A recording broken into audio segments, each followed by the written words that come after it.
Assalamualaikum warahmatullahi wabarakatuh. Waalaikumsalam warahmatullahi wabarakatuh. Di sini saya akan melakukan coaching bersama rekan saya, Kuci, untuk mempraktekkan kasus 3. Di sini coachnya saya sendiri dengan Arif Putri Nugraheni, kemudian kucinya adalah Ibu Suratul Ayunil Asmalia. Baik, adapun kasusnya yaitu rekan Anda bercerita jika dia baru saja mendapatkan teguran dari kepala sekolah yang menerima laporan dari pengawas sekolah yang melakukan supervisi saat ia mengajar. Pengawas sekolah yang melakukan supervisi tampak keberatan ketika rekan Anda mengajar tanpa buku teks. Rekan Anda mengajar dengan memanfaatkan sumber-sumber belajar lainnya. Ketika diingatkan pengawas tersebut, rekan Anda menyampaikan jika ia tetap mengacu pada kurikulum walaupun tidak menggunakan buku teks. Pengawas tersebut tampaknya tersinggung dan memberikan laporan tentang hal itu kepada kepala sekolah. Bagaimana Anda menyikapinya? Oke, mulai ya. Ya. Assalamualaikum. Bolehkah saya duduk di sini, Bu? Waalaikumsalam, Bu Putri. Boleh, Bu, silakan. Ibu Ayun, apakah kita bisa ngobrol sebentar sebelum pulang? Bisa, Ibu. Kebetulan setelah ini saya tidak ada acara kok. Mohon maaf ya Bu Ayun, saya lihat mulai kemarin itu sepertinya wajah Ibu itu murung, tidak ceria seperti biasanya. Apakah benar? Iya, benar, Bu. Saya ada sedikit masalah. Terima kasih, Bu, atas perhatiannya. Sama-sama, Bu. Mungkin ada yang bisa saya bantu, Bu. Apakah Ibu Ayun berkenan ngobrol dengan saya sebentar aja tentang hal ini? Terima kasih, Bu, atas tawarannya. Saya memang membutuhkan seseorang untuk membicarakan masalah yang sedang saya hadapi. Oke, baik, Bu. Adakah lagi hal yang ingin Ibu ketahui setelah kita ngobrol? Saya juga ingin tahu solusi dan kapan waktu yang tepat untuk menyelesaikan masalah saya ini. Terima kasih, Bu, sudah berkenan membantu saya. Sama-sama, Bu. Silahkan Bu Ayu ceritakan apa yang terjadi dan bagaimana perasaan Ibu. Begini, Bu, saya merasa sedih karena kemarin saya mendapat teguran dari kepala sekolah yang menerima laporan dari pengawas sekolah yang melakukan supervisi saat saya mengajar. Pengawas sekolah keberatan karena saya mengajar tanpa buku teks. Oh, begitu permasalahannya. Kemudian apa lagi, Bu, yang Ibu rasakan? Saya jadi merasa diperlakukan tidak adil, Bu. Loh, kok bisa seperti itu, Bu Ayun? Mengapa Ibu merasa diperlakukan tidak adil? Karena waktu supervisi, saya tuh sudah menjelaskan kepada beliau bahwa saya mengajar dengan memanfaatkan sumber belajar lainnya dan tetap mengacu pada kurikulum, walaupun saya tidak menggunakan buku teks. Saya juga menjelaskan siswa saya nampak jenuh jika hanya menggunakan buku teks. Namun tampaknya beliau tersinggung, Bu, kemudian melapor kepada kepala sekolah dan akhirnya saya yang ditegur. Nah, apakah Ibu mengetahui mengapa Bapak pengawas tersinggung saat Ibu menjelaskan alasan Ibu tidak menggunakan buku teks? Sepertinya beliau memang tersinggung karena mungkin waktu itu saya menjelaskan alasan saya dengan nada bicara yang terkesan menggurui, Bu.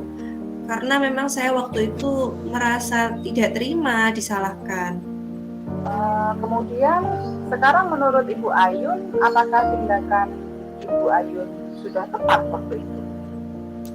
Oh iya ya, Bu, saya baru sadar. Seharusnya saya tidak terkesan menggurui saat saya menjelaskan alasan saya. karena saya tahu saya harus tetap menghormati beliau sebagai pengawas saya. Berarti saya harus minta maaf ya Bu kepada beliau.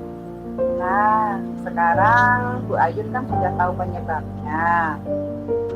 Selain itu, bisakah Ibu ceritakan bagaimana Bapak Kepala Sekolah menegur Ibu waktu itu? Kemarin Bapak Kepala Sekolah memanggil saya ke ruangannya. Sebenarnya kalau beliau tidak menegur secara keras kepada saya, beliau hanya menanyakan penyebab permasalahan yang dilaporkan oleh Bapak Pengawas saat Bapak Pengawas melakukan supervisi kepada saya. Dan waktu itu memang Bapak Kepala Sekolah berpesan agar saya selalu menghormati pengawas. Lalu pernahkah Ibu Ayun sebelumnya melakukan supervisi bersama Bapak Pengawas ini? Bisa diceritakan Bu Ayun jalannya supervisi sebelumnya, sebelum hari ini? Iya, pernah Bu.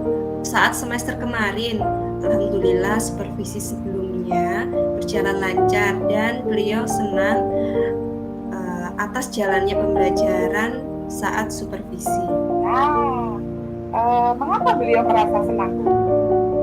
Karena dalam pembelajaran saya waktu itu, saya menggunakan berbagai sumber belajar, yaitu buku teks PDF digital, PPT, lingkungan sekitar, dan video pembelajaran. Oke, baik-baik. Dari penjelasan Bu Ayun yang sudah disampaikan, saya bisa menyimpulkan begini, Bu. Bahwa Bapak Pengawas itu senang dengan pembelajaran yang menggunakan berbagai sumber belajar, tetapi tanpa melupakan buku teks. Mungkin seperti itu ya Bu Ayun ya? Oh iya, benar-benar Bu. Terima kasih Bu atas pencerahannya. Lalu apakah yang akan Ibu Ayun lakukan selanjutnya Bu Ayun? Nah ini Bu yang saya bingung, karena sekarang ada banyak hal yang ingin saya lakukan untuk menyelesaikan masalah ini. Baik, adakah prioritas pertama tindakan yang akan Ibu Ayun lakukan? Ada Bu. Pertama, saya akan menemui Bapak Kepala Sekolah untuk minta maaf atas tindakan saya yang menyebabkan Bapak Pengawas tersinggung. Kedua, saya akan mendiskusikan dengan kepala sekolah bagaimana cara agar saya meminta maaf secara langsung dan berhubungan baik lagi dengan Bapak Pengawas. Karena Bapak Kepala Sekolah adalah orang yang dapat menghubungkan saya dengan Bapak Pengawas. Oke, bagus sekali Bu Ayun. Mungkin ada hal lain Bu Ayun yang akan Ibu Ayun lakukan selain itu? Saya akan melaksanakan pembelajaran sehari-hari di kelas dengan menggunakan berbagai sumber belajar, termasuk buku teks. Saya berencana juga akan mempelajari aplikasi yang dapat menampilkan buku teks secara digital, namun bukan PDF biasa, sehingga siswa juga senang menggunakan buku teks karena tampilannya yang berbeda. Kemudian saya juga berencana jika Bapak Pengawas mengunjungi sekolah kembali, saya akan meminta maaf secara langsung dan lebih menghormati masukan dari beliau. Saya juga akan mengajak beliau melihat kembali ketika saya mengajar dengan berbagai sumber belajar, juga termasuk menggunakan buku teks. Wah, sangat bagus sekali dan menarik rencana Bu Ayun. Saya tertarik ini Bu dengan aplikasi buku teks digital. Iya Bu, benar-benar saya ingin membuat seperti itu. Oke, apakah menurut Bu Ayun itu yakin dengan rencana tindakan-tindakan Ibu Ayun tersebut bisa menjadi solusi untuk masalah yang Ibu Ayun hadapi sekarang? Iya, saya yakin Bu. Solusi ini yang terbaik untuk semua. Bagus sekali Bu Ayun, saya suka dengan rencana Ibu. Lalu komitmen apa yang Bu Ayun lakukan untuk menjalankan rencana tersebut? Saya akan menemui Bapak Kepala Sekolah besok Bu. Siapa kira-kira Bu Ayun yang bisa membantu Ibu menjalankan komitmen Ibu? Saya akan meminta bantuan dari Bapak Wakil Kepala Sekolah Bu untuk menemani saya menemui Bapak Kepala Sekolah, karena beliau paham akan waktu luang Bapak Kepala Sekolah dan dekat dengan beliau. Wah, itu ide yang bagus tuh Bu Ayun. Saya siap membantu Kak Bu Ayun. Semangat ya Bu Ayun. Terima kasih Bu Putri, saya sangat lega sekarang. Oke, sama-sama Bu Ayun. Baiklah, demikian kasus 3 yang sudah kami lakukan. Dan saya akhiri, wassalamualaikum warahmatullahi wabarakatuh. Waalaikumsalam warahmatullahi wabarakatuh.